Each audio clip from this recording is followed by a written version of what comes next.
2024 just keeps getting better for Donald Trump. Take a look at this. In these bleak times, I have decided to run for truth and justice, which takes the form of running for President of the United States as a candidate for the People's Party.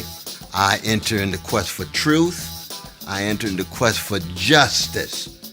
And the presidency is just one vehicle to pursue that truth and justice, what I've been trying to do all of my life. I come from a tradition where I care about you.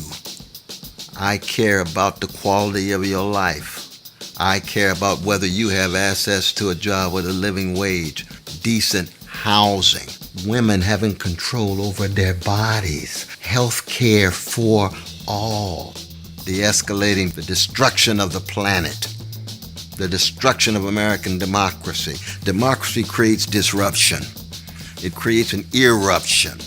It creates an interruption. Wide from below, the energies of everyday people is manifest. And I know there are precious people in your life who you care for, because neither political party wants to tell the truth about Wall Street, about Ukraine, about the Pentagon, about big tech. Neo-fascists like Brother Trump or milquetoast neoliberals like Brother Biden. Wow, well, I'm so happy to make a world-shaking decision. Yeah.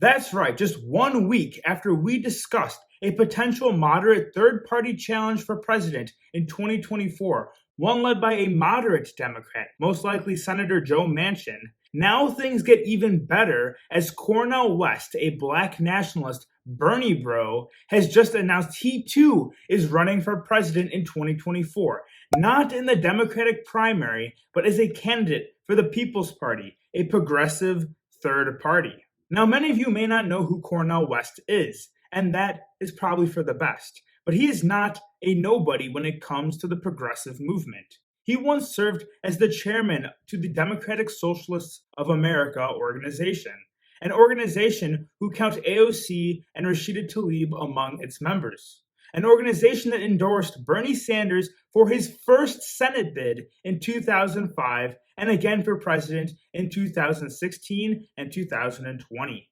Cornel West was actually a huge campaigner for Bernie in both 2016 and 2020. I wouldn't even say it is out of the possibility of reality for Bernie to return the favor and endorse West in 2024, though it is pretty unlikely.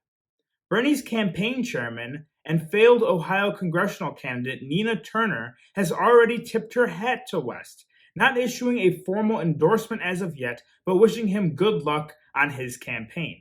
This could be Bernie's last hurrah. The Democratic Party has screwed him twice. As to why I am endorsing Hillary Clinton, I have concluded that this battle for the Democratic nomination will not be successful. He's still technically an independent, and all I'm saying is that anything is possible. Though if he really wanted to screw Joe Biden, he himself could run third party.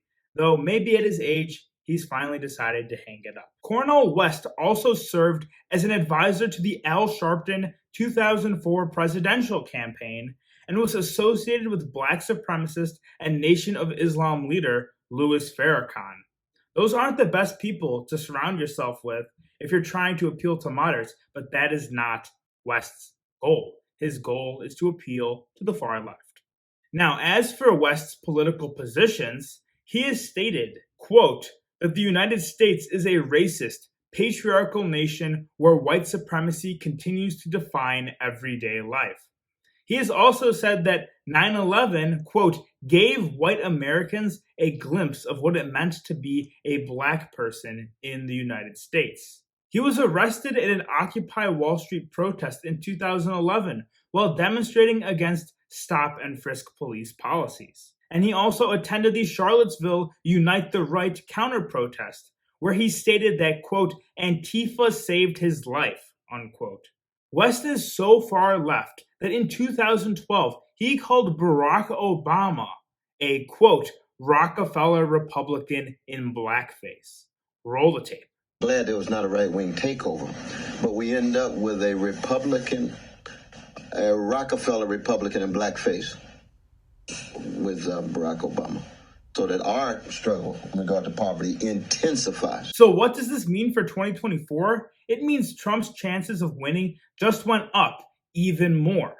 With Joe Manchin attacking Biden from the Democratic right and West attacking him from the progressive left, Biden is going to be squeezed in a similar fashion as Chicago Mayor Lori Lightfoot was earlier this year.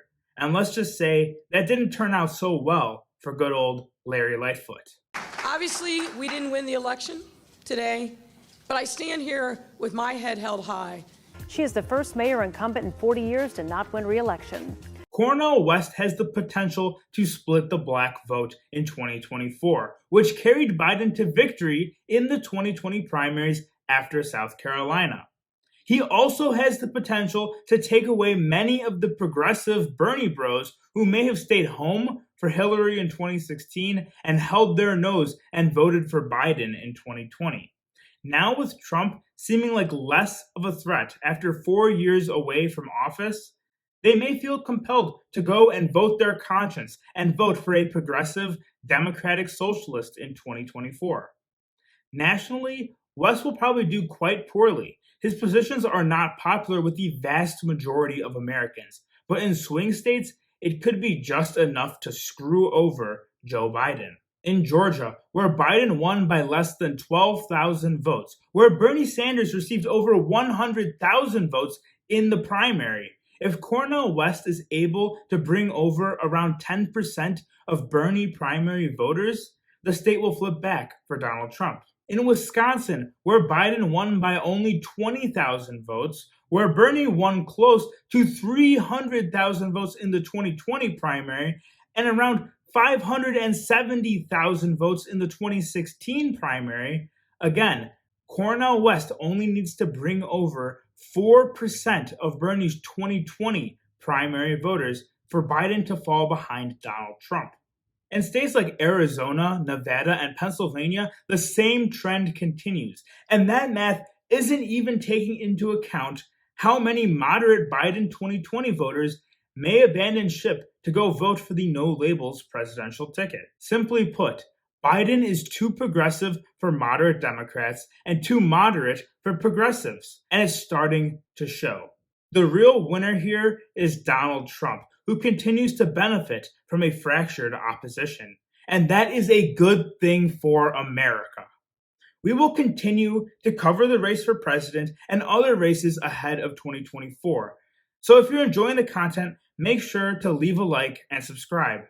And if you're new here, check out one of our recent related videos about to pop up on your screen. Thank you so much for watching. I'll see you next time. Take care and God bless.